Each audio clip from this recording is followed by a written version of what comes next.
നമസ്കാരം, എല്ലാവർക്കും പുതിയൊരു വീഡിയോയിലേക്ക് ഹാർദവമായ സ്വാഗതം.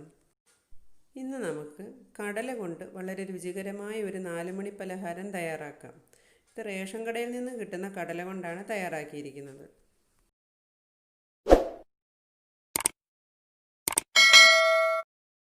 ഇതിനായി ആദ്യം കടല വെള്ളത്തിലിട്ട് ഒരു 8 മണിക്കൂർ കുതിർത്തെടുക്കണം. ഇങ്ങനെ കുതിർത്തെടുത്ത കടല ഒരു മിക്സിയുടെ ജാറിലിട്ട് അല്പം വെള്ളം കൂടി ഒഴിച്ച് നന്നായി അരച്ചെടുക്കണം.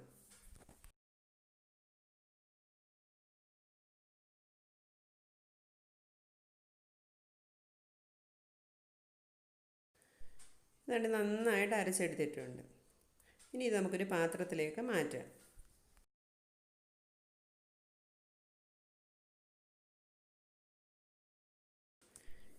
ഇനി ഇതിലേക്ക് ഏകദേശം 1/2 കപ്പ് മൈദ കൂടി ചേർക്കണം. ഇനി ആവശ്യത്തിനുള്ള ഉപ്പും 1/4 ടീസ്പൂൺ സോഡാപ്പൊടി കൂടി ചേർത്ത് നമുക്ക് നന്നായി യോജിപ്പിച്ചെടുക്കാം. ഈ ഒരു രീതിയിൽ വേണം യോജിപ്പിച്ചെടുക്കാൻ. ഇനി അടുത്തതായി ഒരു പാൻ അടുപ്പത്ത് വെച്ച് അതിൽ 1 കപ്പ് പഞ്ചസാരയും അല്പം വെള്ളവും കൂടി ചേർത്ത് ഉരുകിയെടുക്കണം. ഇനി ഇതിലേക്ക് വട്ടത്തിലരിഞ്ഞ ഏത്തയ്ക്ക ചേർത്ത് കൊടുക്കാം. ഇനി ഇതിലേക്ക് നമുക്ക് 1/2 കപ്പ് തേങ്ങ ചിരുകിയത് കൂടി ചേർത്ത് കൊടുക്കാം.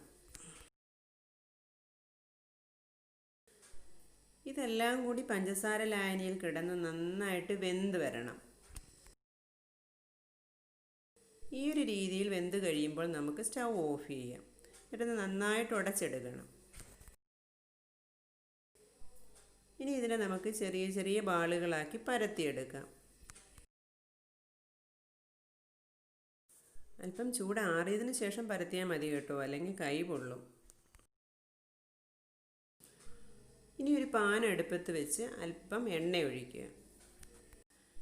ഇനി ഈ ചൂടായ എണ്ണയിലേക്ക് നേരത്തെ നമ്മൾ തയ്യാറാക്കി വെച്ച ഏത്തയ്ക്ക കടലമാവിൽ മുക്കി നമുക്ക് പൊരിച്ചെടുക്കാം.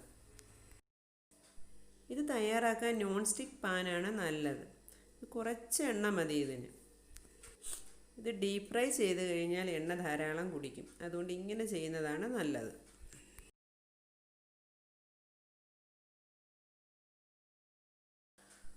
ഒരു വശം മുരിഞ്ഞതിന് ശേഷം നമുക്കിത് മറിച്ചിട്ട് മറ്റേ വശവും നന്നായിട്ട് മൂപ്പിച്ചെടുക്കാം.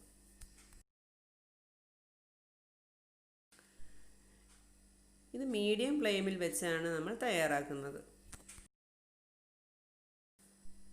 ഇങ്ങനെ തയ്യാറാക്കുമ്പോൾ നമുക്ക് 2 വശവും നന്നായിട്ട് വെന്ത് കിട്ടും.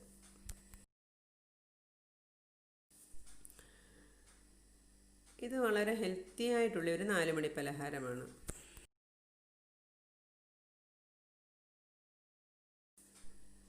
ഈ രീതിയിൽ തയ്യാറാക്കി കൊടുത്താൽ ഏത്തയ്ക്ക കഴിക്കാത്ത കുട്ടികൾ പോലും കഴിച്ചു പോകും.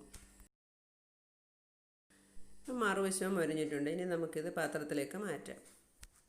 ഈ ഒരു റെസിപ്പി ഇഷ്ടമായെങ്കിൽ എല്ലാവരും ഇതൊന്ന് മാക്സിമം ഷെയർ ചെയ്ത് സപ്പോർട്ട് ചെയ്യണേ. വീണ്ടും ഒരു വീഡിയോയുമായി കാണും വരെ എല്ലാവർക്കും നമസ്കാരം.